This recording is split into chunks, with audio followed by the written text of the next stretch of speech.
This is going to be super fast. Go ahead and forward one. You guys, if you want, there's a neat event. One of our builder friends is doing something next week. They're offering lunch. It's out at Firefly in Eagle Mountain, or if you're in Utah, Eagle Mountain. Um, so come on down. But they have some neat events. They are asking folks to register. And then because you're going to see me next week, I'm not going to say a whole bunch, but I'm going to turn 20 seconds over to Kendrick Martinez. Guys, I was told this has to be quick. I don't know if you've ever golfed with Jonny, you'd know that when he's in the sun, his skin sparkles like Edward from Twilight. Just little heads up. Second, I know each of you have requested to see me in a wet t-shirt, and this is your chance. So Chicago title, we're having our open house on Thursday from 11 to 2 in American Fork, just off of State Road.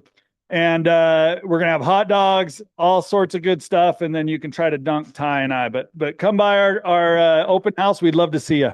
Thank you. Thanks, buddy. Cool. Anything else, do you know? All right. Who's gone to the parade home so far? Yeah? What's your favorite houses out there? Number 9? You said 23? 23?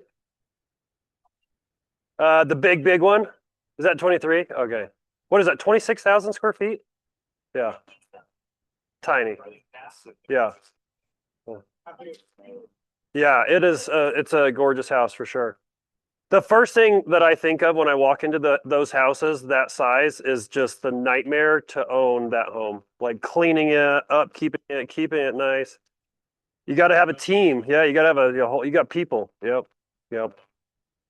All right, I'm going tonight. Any recommendations? 9. I haven't seen 9 yet. I've seen 23. Go to 7. Okay, sweet. What number is Valor's? 20. Great. Cool. All right, so this is kind of the meat of it. Shoni asked me to take over team meeting today. And as most of you who've been in classes before, my favorite topic to talk about is wealth building. And I kind of wanted to start from scratch and just build something new. And I was just sitting there staring around in my office thinking about a topic that I could discuss with y'all. And I ended up just like staring at my bookshelf. And I kind of just was, going back in time and just thinking where I learned a lot of my wealth building principles. So those of you who don't know me, my name's Jonny. I've been here at Keller Williams almost 20 years. So next year I'll be celebrating my 20-year anniversary at KW Westfield. I showed up as a 22-year-old punk kid like Marcus, and I'll be turning 42 this next year. So pretty much my entire adult life has been right here in this office. And I'll tell you, for those of you who know me, one of the things I always say is if you went back and did some family history on the Christensen family tree, you'd probably find the most paycheck to paycheck family tree out there.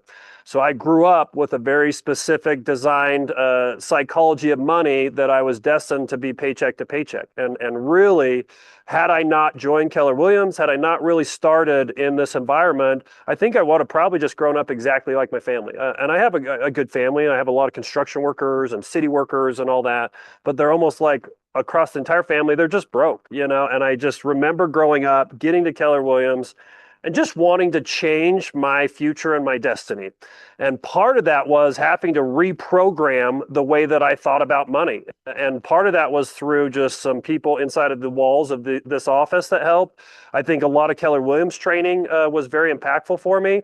But I'll tell you, a lot of like my financial identity now, the principles that I internalized came from just a handful of just really foundational books out there. Who's read a financial book in your life that totally helped change the trajectory of just your understanding of money? What was it? What were some of the books that changed your world? Rich Dad, Poor Dad, what were you going to say? Yeah? Who else? Psychology of Money, The Compound Effect. What else? The Richest Man in Babylon. Any other ones? Die with Zero. That's a good one. That's actually a good one. I should have put on my list, but yep. Mm-hmm. Anybody else? Okay. So these are the 10 that actually I tried to rank. What are my top 10? And then we're going to kind of just have a little discussion about like at least one major principle that I pulled out of that. Okay. So, first question, who's read at least 3 of these books? Raise your hand. Okay. Who's read at least 5 of these books? Raise your hand. Who's read all 10? Camera nerd. Oh my gosh. Okay. Yeah. Okay. Those who read at least 3 of these books, keep your hand up. 3 of these books. Okay. Now the second question is, who's abiding by the principles that they read in those books? Slowly lowering my hand. So look at all these books. First quiz question. When was the book that was written the longest ago written? What year do you think it was? Babylon. 2,000 years old. It was on gold plates. Yes. 1926. 1926. And the most recent book on this list was written in 2020. So the good news is I have about 100 years of financial wisdom that we're going to be going through here. And the crazy thing, the good news is, over 100 years, they're kind of all teaching the same principles, which tells me there's not a lot of luck.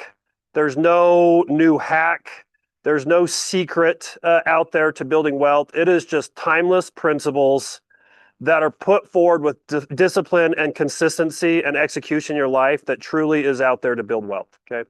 So we'll go through a lot of these. And again, these are my 10 favorite books out there. The first one, The Richest Man in Babylon. A few of you read that. I'll tell you the principle that was the biggest thing that I got out of that book was paying yourself first. Paying yourself first. Saving a minimum of 10 to 15% of every dollar before your bills. Who's ever had the experience, maybe I'm unique in this, who's ever had the experience where you get paid, you get your paycheck or your commission check, and somehow the second it hits your bank account, it's gone to everybody else? Has that happened to anybody? Sometimes it's gone before it even hits your account, right? And again, reverse order is most people pay everybody else first and they keep nothing. And even real estate, because commission is a roller coaster, you have to carve off something every closing check. That's the secret. Pay yourself first, whatever it is. Even the agents in our brokerage that just stay on a cap, once they cap, they stay on a split and have nobody keep taking out their check. And at the end of the year, she'll just cut a check back to them for whatever investment it is. We usually have around 30, 40 agents in our office that do that. Awesome strategy. Me, I'll tell you, I'm not like anybody else. The second money hits my personal bank account, I am a magician and it will magically just disappear from my bank account. The secret to just like my wealth building journey is truly just paying myself first. Does anybody have any idea how much you've invested over the last 20 years of your income? Maybe track that. Okay, well, I'm like Cameron, I'm a nerd. This is my 2 decades of investing percentage. Every single year of my life, I've kept track of how much did I make, what percent I gave, what percent I spent, what percent left me in taxes, and then what percent I invested. You can tell 2005, 2006, when I was 20, 21, I was on my mission. So we didn't make any money. So I didn't have any of the best there. But pretty much the second I got home, every single year, at least starting out, I dedicated 15% of my money. And I'll tell you, if you saw the number that actually was that 15%, it is so low, it was embarrassing. I didn't want to put on here. Some of those years, legitimately, it was like $1,000, $1,500, $2,000, what was equivalent to that 15%. I got home, the recession hit, I was a full-time student, I was basically in survival mode, but even with the low income that I knew I had to have a principle and a policy that I was paying myself and taking money off the top. And then you can see throughout my 20s, I probably averaged around that 15%. Really, after the recession, once I started getting momentum in my income, you start seeing my 30s, my early 30s, that is where my income started going up. And I just forced myself to stay at the same standard of living.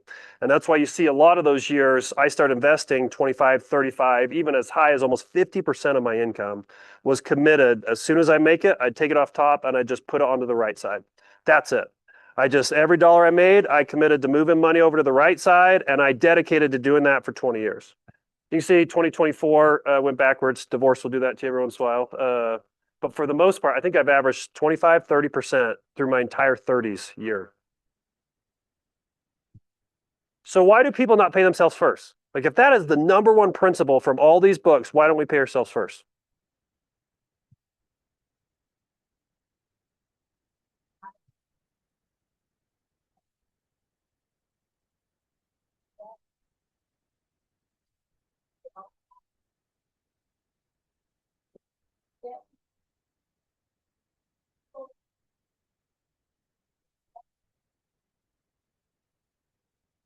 Mm-hmm.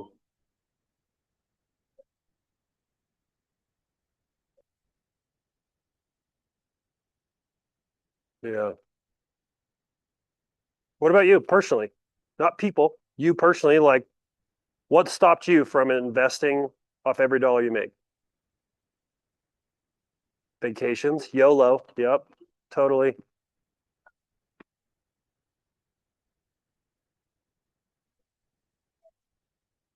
Yeah. Oh, yeah. Yeah. If you don't have a plan for your money, there are a lot of companies out there that have a plan for your money. We are bombarded just every day by just hundreds of marketing ads, one way or another. It's a billboard, social media, or something. Like they're trying to get your money out. And if you're not rigid on a plan, it is so easy today in society. One click and your money evaporates, right? Here's Claude. I asked Claude, what are the top 5 reasons why people don't invest or pay themselves first? Number one, lifestyle expands to match income. As earnings rise, spending rises right alongside it, and often before the raise even lands. There's no extra left to save because the lifestyle absorbed it preemptively. Even when we look at like businesses, and even when I look at all the market centers around the state, when we hit 2020 and closings, start going up, like, I thought we were really all awesome at business, but in reality, the market was just getting a little crazy. 2020, 2021, our trajectory was like this in every office out there. The other category that also went like this in our market centers is our expenses, right? And then what happened in 2022? Jake raised rates from like 3.5 to 6.5, and our closings dropped 40%, right? So all of our offices just kind of turned like this, productivity wise, listings, closings. Do you know what category didn't turn like this? Is expenses. They just were stayed like that. I'm assuming that's pretty reflective of a lot of your personal budgets, maybe at different times of your life.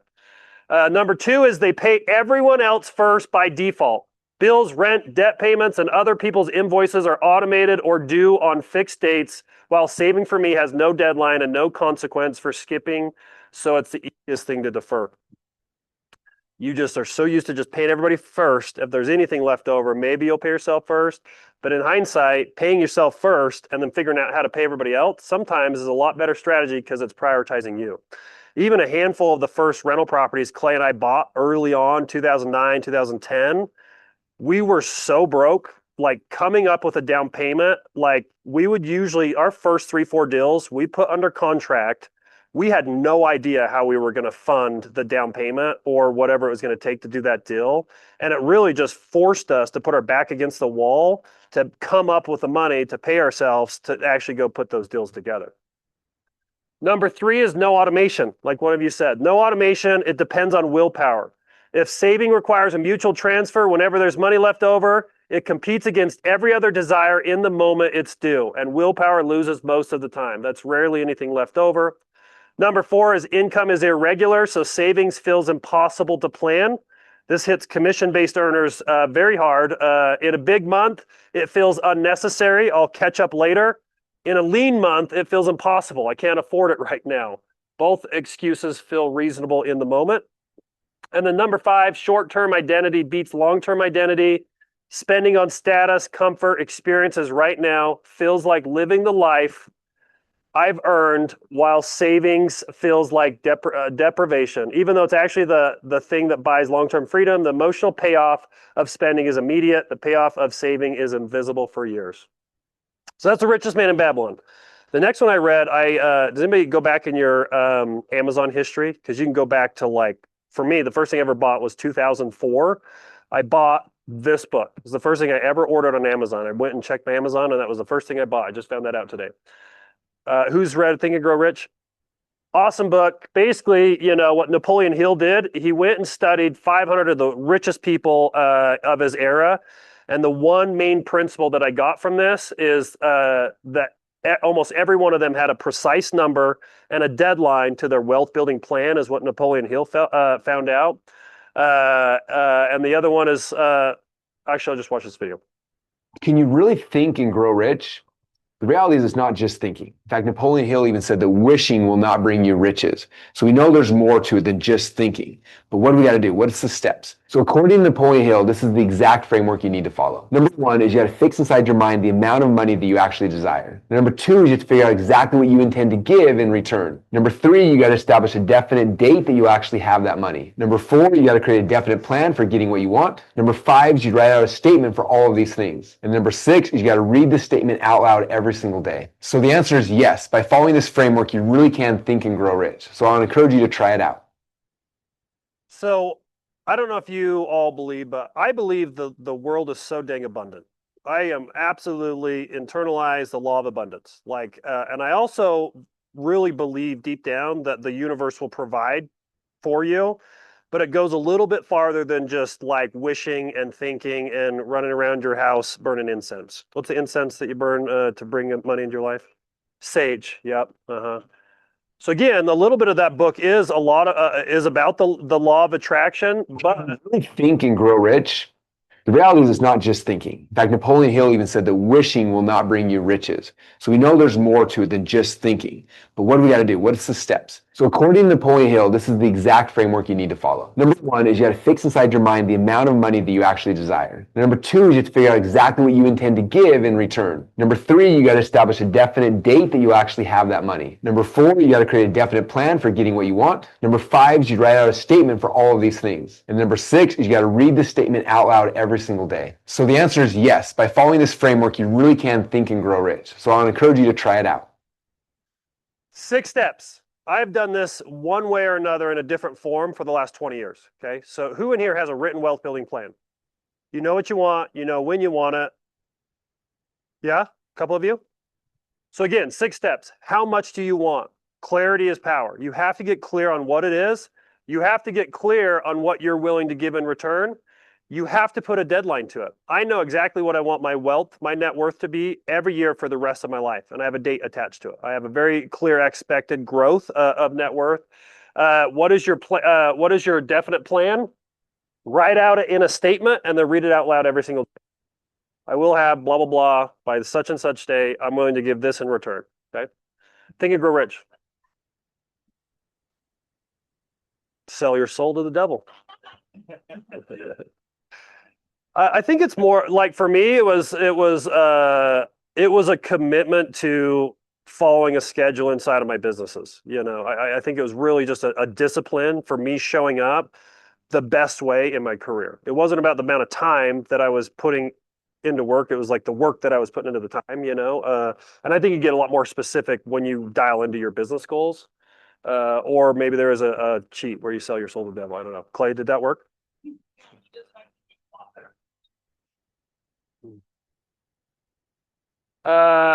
Rich Dad, Poor Dad. Who's read this one? Love this book. Kiyosaki.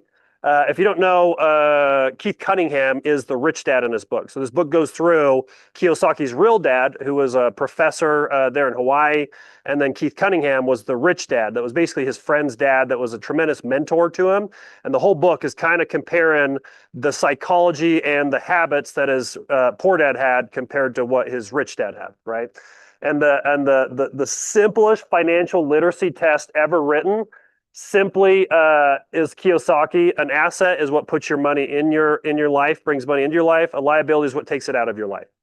One of the biggest misconceptions out there is your biggest asset in life will be your personal residence. Is anybody's personal residence giving you money? I know mine takes a lot of my money out of my pocket to pay for a house. So again, assets bring you money, liabilities take money, but a little bit deeper definition of that, does it put money in your pocket each month or take it out? A bigger house, a nicer truck, a boat, those feel like wealth, but they're liabilities. Rental property, businesses, investments, those are assets.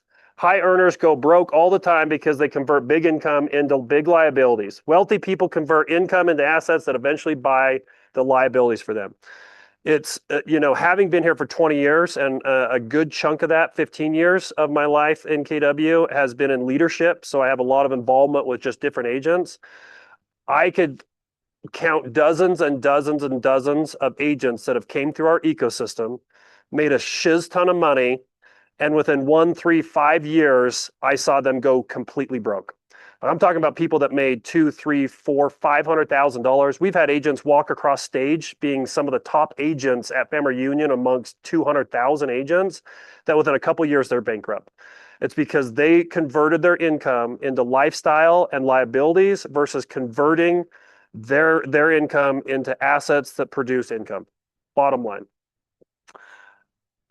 Here's just a good summary of Poor Dad versus Rich Dad in that book. Poor Dad says the rich should pay more taxes. Rich Dad says taxes or tax law reward those who produce. Poor Dad would say study hard so you can find a good company to work for. Rich Dad would say study hard so you can find a good company to buy. Poor Dad would say, I'm not rich because I have children. Sounds funny because I've said that in my head a million times. Who said I'm not rich because I have children? Dang those children. It does make it harder. Or does it make it easier because it motivates you at a whole nother level? Because Rich Dad would say, I must become rich because I have children. Yeah. Yeah. Yeah. Yeah. Yeah. Some of you single, no kids people that just show up motivated every day. Honestly, that's awesome. Like, I don't know, had I not had children, where my motivation level would have stopped in life. Totally agree. Yeah, totally agree. Poor Dad would say, don't talk about money over dinner. Kids are expensive, to be fair. What's the average 18-year-old to raise them from 0 to 18? How much is it now, Cam? $320,000 or something? It's a lot, yeah. One of them will pay off. They'll pay back. Isn't that how that works? No, they just stay on your payroll for a long, long time. Okay. Don't talk about money over dinner. Poor Dad would say that. Rich Dad would say, talk about money and business over dinner. Poor Dad would say, don't take risks. Rich Dad would say, learn to manage risk. Poor Dad would say, a house is the biggest asset you own. Rich Dad would say, a house is the biggest liability you own. Poor Dad would say, pay your bills first. Rich Dad would say, pay your bills last. Poor Dad would say, I'll never be rich. Rich Dad would say, I'm a rich man, and rich people don't do this. What about The Millionaire Next Door? Who's read this one? Love this book. Stanley and Danco, they went out and they went out and surveyed hundreds of millionaires. And this book, if you look up there, was written in 1996. I would say this is even more important now with social media. The terms big hat, no cattle. Most people who look rich are broke. Like, if they could see what happens on social media now, on how many people try to emulate a life that they actually can't afford, that then put social pressure on everybody else, would totally make this book even more true. But basically what this book's about is they go through and just survey all these millionaires on truly what their life looks like. What cars do they drive? What houses do they live in? What clothes do they buy? Do they own expensive watches? Yada, yada, yada. And truly, the millionaire next door is someone that you wouldn't even know is a millionaire because they don't live like a millionaire, right? Whereas most often, the people that are on social media that live like millionaires are absolutely anything but a millionaire, right? Build lifestyle on net worth, not on your best month ever. So as your net worth grows and it kicks off passive income, that should be the trigger or the heat that then heats up your lifestyle you choose to live, not because you had one great month and you think you're a baller now, right? Does anybody know the equation in The Millionaire Next Door? They call it the wealth accumulation formula. This is one of the main things that I pulled out of this early on, and it created a commitment inside of me that I wanted to outperform his formula. So basically it is a formula that benchmarks your expected net worth based on your ability to convert your income into wealth. So as you're making money, and you're investing it, there should be an expected kind of net worth. Early on, I didn't know as I got older, what should my net worth be in comparison to either my income or my age or whatever. And that basically the equation is just the outcome is your expected net worth, but it's your age times pre-tax income divided by 10. Okay. So a quick example for that would be if you're 40 years old and on average you've made $100,000 a year, 40 times 100 grand divided by 10, you should have an expected net worth at $400,000. And then he has wealth accumulator categories. The average wealth accumulator is basically that equation. Someone that is a prodigious accumulator accumulates at double that rate. And then an under accumulator is someone that does half of that. Okay. So basically, if that person ended up with 800,000, that book would categorize you as a prodigious wealth accumulator. If they ended up with 200,000 or less, it would be a under wealth accumulator. And it kind of just became a metric for me as I was making money throughout the years that I could kind of have a scoreboard of what should be somewhat expected on my ability to convert my income into wealth. Okay. Intelligent Investor. Who's read this one? Nerd. Gosh.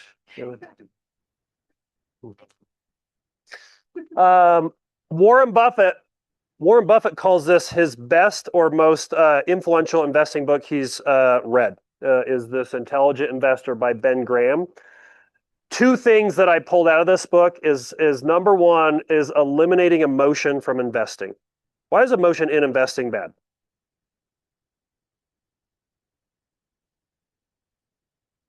Makes you do stupid things. What'd you say?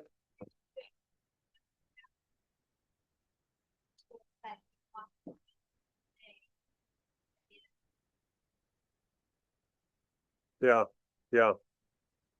Who bought SpaceX stock? Clay texted me because we were texting about it earlier. I bought a bunch of SpaceX stock a couple days ago when they IPO'd. I was able to get $165 a share, and it's like ran up like 20% a day the last like 2 or 3 days. So what is it, like 230 now or something? And Clay's text was, "Hey, should we sell it and recognize our gains right now?" And I'm like, "You should come because I'm actually going to be talking about patient investing."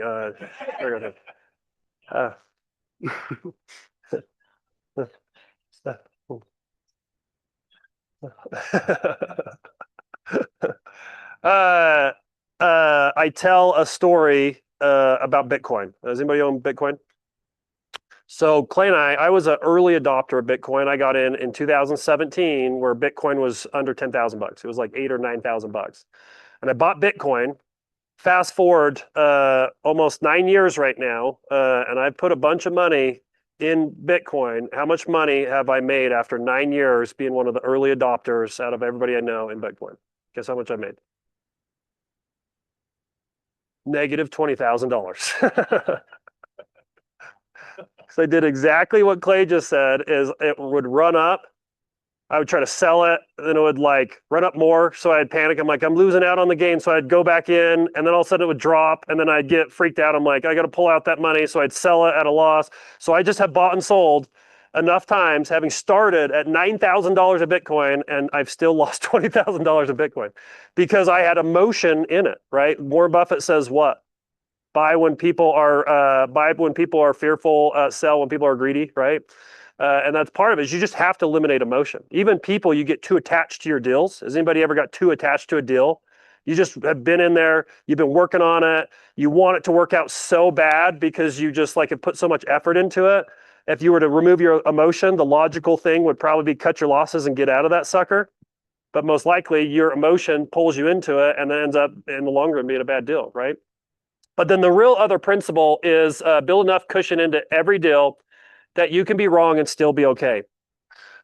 Do you make money in real estate on the buy or when you sell it? Do you make your returns typically buying real estate on the buy or the sell? Why do you say buy? You got to buy right? And having cushion, and they go through this very in depth, is having cushion in your deals and making sure that you make your money on the entrance in, not just the exit out of it, right? Here is a house. I'll tell you a story. This, Clay, this is what, our fourth rental property, maybe? We bought this Provo house, and this is such a good example of building enough cushion into every deal. So if you're wrong about things or if something happens, you can still work out. Clay and I bought this. We didn't have very much money. We hard moneyed it basically. And our whole goal was to burr it, where you basically buy it, you fix it up, you rehab, then you pull a refinance mortgage out, and then you put renters in it, and hopefully you built in as much equity as you could to be sufficient for the down payment. And Clay and I, this is one of the first ones that we just like really did well on it, that we were able to build a 20% down payment into it, to the point when we got the refinance, we were basically no money into the deal other than maybe part of our commission. Okay. But I'll tell you, this house was such a wake-up call on building cushion into a deal, because pretty much anything that could go wrong when we bought this and fixed it up, that could go wrong. We found a giant foundation crack after we purchased it, to the point that we had to excavate the entire front of the yard to come in and fix the foundation. I can't remember how much that was, like what, $20,000 that was unexpected.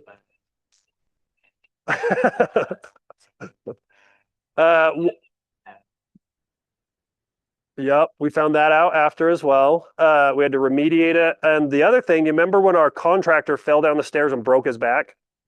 Yeah, yeah. The first rent. Oh yeah, yeah, that's what it was. Yeah. So basically, we ended up with about, we had to gut the whole house, but it ended up being like $30,000 more than was anticipated.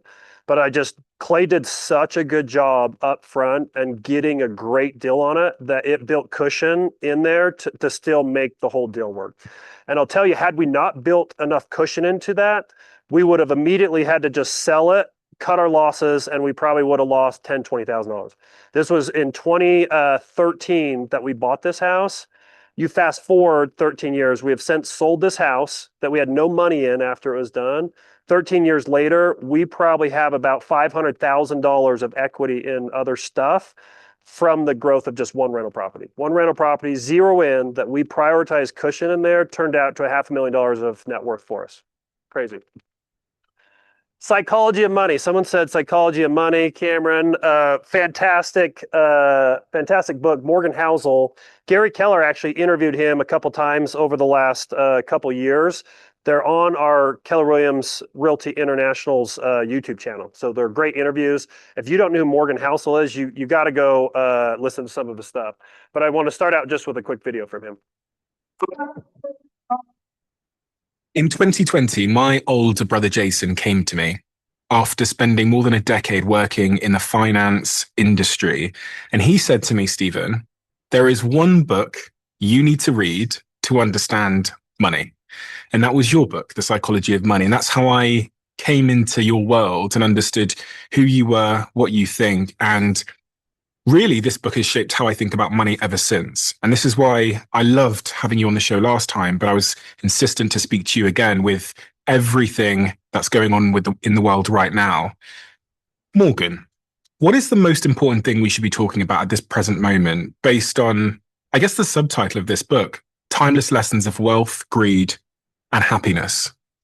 Thank you, Steve. It's so good to be back. I think what I like about what you just said, and thank you for that, is that you said the book changed how you think. Mm-hmm. And that's important because the book does not tell you what to do. Nowhere in the book do I say, this is how you should invest your money. This is how you should spend your money, because you're different from me and everyone else. We're all different. I've always just been interested in how people think, like what's going through your head when you're making investing decisions. Mm-hmm. And if you can understand greed, fear, risk, envy, jealousy, those topics, that is way more important than anything they will teach you in a PhD finance course at Harvard. Not that the technical stuff doesn't matter, but the psychological stuff with money is everything. I mean, so many money problems in the real world have to do with impatience, envy, greed. That's it. It's not that people don't know the formulas, don't know the data, don't know, how to calculate compound interest by hand. None of that matters. It's envy, it's impatience. And so that, as a writer, that's what I was always interested in. Like, I'm tired of people giving advice and saying, these are the stocks you should buy. And here's what the economy is going to do next quarter. I was like, no one was any good at it. But I was always just fascinated in what's going on in people's heads. And you asked, why is that important right now? Well, I think it's always important. Like those topics of, the subtitle is timeless lessons, because I think a lot of these things were as true 1,000 years ago as they will be 1,000 years from now.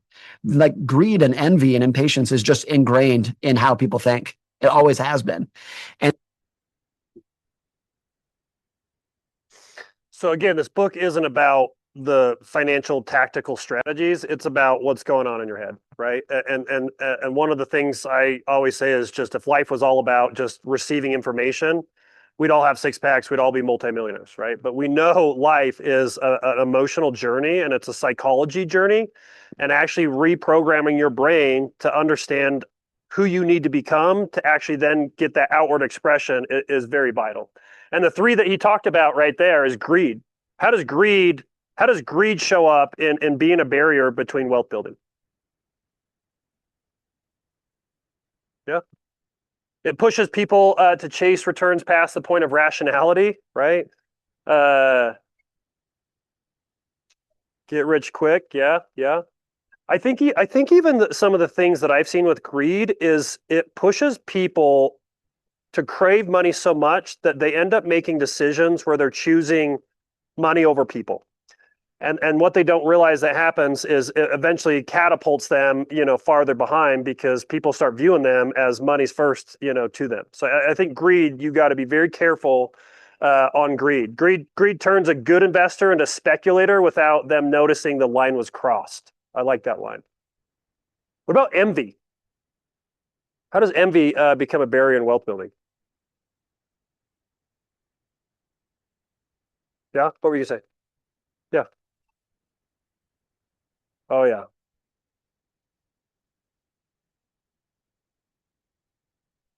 Yeah. Yeah. Yeah.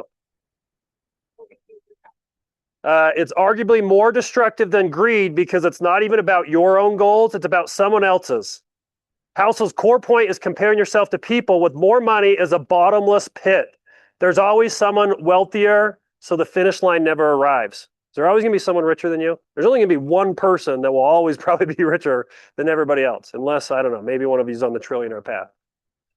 Envy drives people to take on risks that doesn't match their own plan just to keep pace with a neighbor, a competitor agent, or a peer's Instagram. It's the single biggest reason people abandon a sound, boring strategy for something flashy. Cause you to make some very risky decisions. I also think it can put you in a place of victimhood.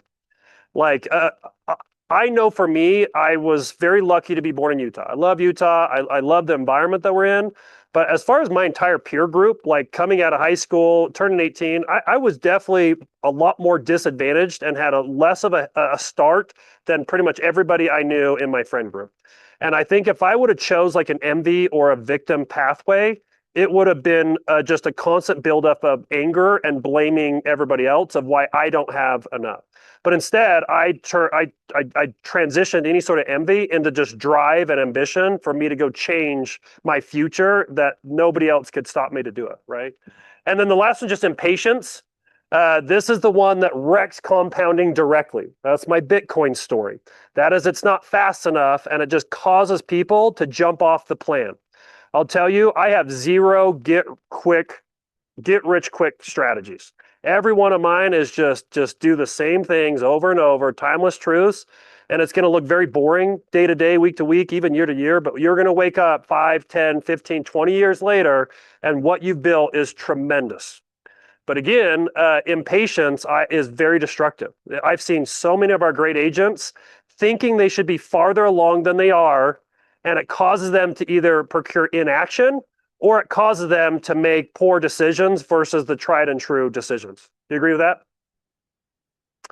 The last couple, Dave Ramsey, Total Money Makeover. Who's done Dave Ramsey? If you need just a financial cleanse, a restart, just clearing the slate, there is no one better on the planet than that man right there, Dave Ramsey. He has built an empire on helping people get out of debt. Debt is so destructive, and how ripple effect that is in our society right now. Our credit card debt is all-time high. Our savings is all-time low. Student loans all-time high. Car loans all-time high defaults. We're in high car loan defaults in 30 years right now.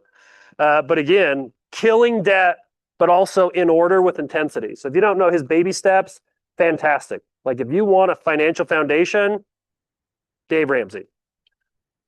That snowball, all that have came from his curriculum. We used to do this, I don't know, Ken, we've done this probably 5, 6, 7 times where we hosted his Dave Ramsey course here. It's probably time for, if anybody's interested in that, we probably should do that. And then one of our own home cooked, Gary Keller, the Millionaire Real Estate Investor. Who's read that? Yeah. We have the red book, Millionaire Real Estate Agent, and then we have the blue book, the Millionaire Real Estate Investor. Our Millionaire Real Estate Investor book has the most awesome build a real estate investing empire models, systems, mindset, all of that. But somehow it's still the least purchased book out of all the books that our company has written. But again, following proven models and strategies is very vital. Let me show you this. This is hilarious. This is over the last several years, Millionaire Real Estate Investor books sold. Gary Keller just sent this out in an email. Why did the number of Millionaire Real Estate Investor books dramatically drop from 2020 to 2022? Money was flowing in and we all thought we were so smart. We're like, we're just winning, right? And all of a sudden, 22 hits, oh crap, we better go back to the book. We better go back to the model, and it's starting to go up again.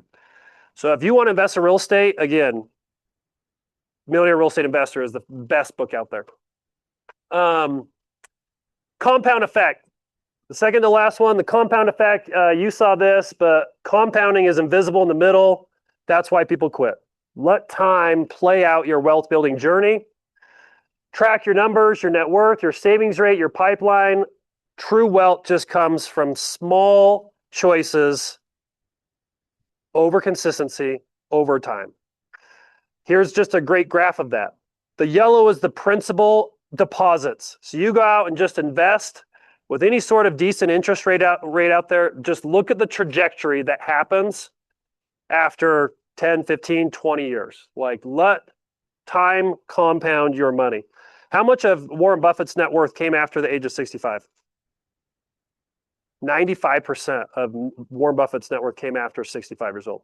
Had he stopped at 65, no one on the planet would know who he was. He'd just be a mediocre rich guy, right? But clearly him being one of the richest man on the planet just simply came from him making the same decisions just diligently over a long period of time.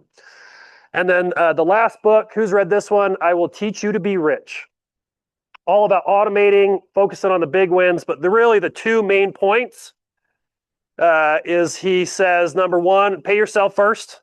But he has kind of a new automation spin on it. Just it's a newer, updated book. But my favorite one is his second insight, where he says it's about focus. People obsess over cutting small pleasures while ignoring the handful of decisions that determine 95% of their financial life. The 5, what you earn, what you invest, your home, your car, and your asset allocation. Win the big ones, automate the rest, and spend guilt-free on what you actually love. Discipline gets you started. Systems keep you wealthy. So again, going back to that, win the five big decisions, ignore the $3 lattes. There's a lot of financial training out there that tells you to go attack your budget. You go start cutting a couple little things, all while you have your $1,500 car payment because you want to drive the coolest car in the parking lot, right? Like focus on the big decisions that end up actually equating to 95% of your financial future. What you live in, what you drive, the career you have, the amount you choose to invest, okay? So I want to end with 10 questions that I want you to ask yourself. These are my challenge to you. Because what the very first thing I said, I told you to raise your hand who's read these books. A bunch of you read the books. I said, all right, are you following the principles inside those books? Everybody slowly, they didn't want to do it fast, but they slowly lowered their hand. So when you're reading and you're internalizing this content, I want you to truly write down what you learn and make a habit of whatever the major principle that is. And these are the 10 questions I want you to ask yourself from these 10 books. So The Richest Man in Babylon, what percentage of your last closing check did you actually keep? Just ask yourself that. Your last check that you got, how much did you actually keep? If you don't have a positive answer on that, you immediately should make a change on the next one. Think and Grow Rich, can you tell me your net worth target and the date you'll hit right now without thinking? If I asked you and put you on the spot, gave you a microphone, could you tell me what your net worth goal is and when it's going to be completed? Raise your hand. Live question. Can anybody tell me that? Can you tell me what your net worth target is and when you want to buy? 2 of you? Half of you? Okay. The third one, Rich Dad, Poor Dad. If you stop selling real estate tomorrow, how many months would your assets pay your bills? Number 4, is your lifestyle built on your net worth or on your best month ever? The intelligent investor question, what's your non-negotiable cushion on a deal? And do you actually hold the line when the market's hot? Who didn't buy investments all 2020, 2021, 2022? Anybody know? I didn't. Warren Buffett. Warren Buffett was made fun of so much in the heat of the market because he just sat on the sideline. And if anything, he was selling. He got up to what was it? 25% of Berkshire Hathaway was in cash. It was like $200 billion sitting there. And they're finally now just starting to deploy it as some assets have become a little bit more affordable. Number 6, what financial behavior, not knowledge, is currently your biggest leak? Is it envy? Is it greed? Is it impatience? What financial behavior, not knowledge, is currently your biggest leak? What reprogramming your psychology do you need? Number 7, total money makeover. What debt or money mess have you been managing instead of killing? Is there a debt? Is there a credit card? Is there a HELOC that you're just trying to figure out how to manage versus you having a plan to kill it? Number 8, the millionaire next door. You see more deals than 99% of America. Do you have a written criteria so you recognize your deal when it walks by? You are the best agents in the business. You are seeing all of the best real estate deals coming through your scope of vision in your business. Do you know what deals that you want to go buy? Or are they just going straight through you and into your client base? The compound effect, what's one small money choice you make weekly that's compounding for you and one that's compounding against you? And number 10, I will teach you to be rich. If you got amnesia tomorrow, would your wealth keep building automatically or does it all depend on you remembering? Okay. So after 100 years of timeless wealth building principles, I honestly think it is summarized in 5 principles. 5 principles. Number 1, keep a piece of everything you earn. Raise your hand, everybody. Say I and say your name. Now officially in front of everybody. Commit to keeping a piece of everything I earn the rest of my life. Or I'll be sent to Remax. Okay. Number 2, buy things that pay you. Buy things that pay you. Number 3, live below your means. Live below your means. Live below your means. Especially you youngsters, live below your means. It is so much harder to stay living below your means than going from not living below your means to now trying to live below your means. Old people, do you agree with me? Live below your means. Follow a proven model with discipline. Follow the models. Learn the science of wealth. And then the last one, let time do the heavy lifting. Have a good time perspective on your wealth building journey. Okay. So if you're violating any of these, just pick one principle that maybe you're violating and just commit in the next 24, 48 hours what you're going to do to change that. Fair enough? 2 claps and a for your new wealth building journey. Okay. On 3. 1, 2, 3. All right. Ibex, come on up, buddy. Thank you.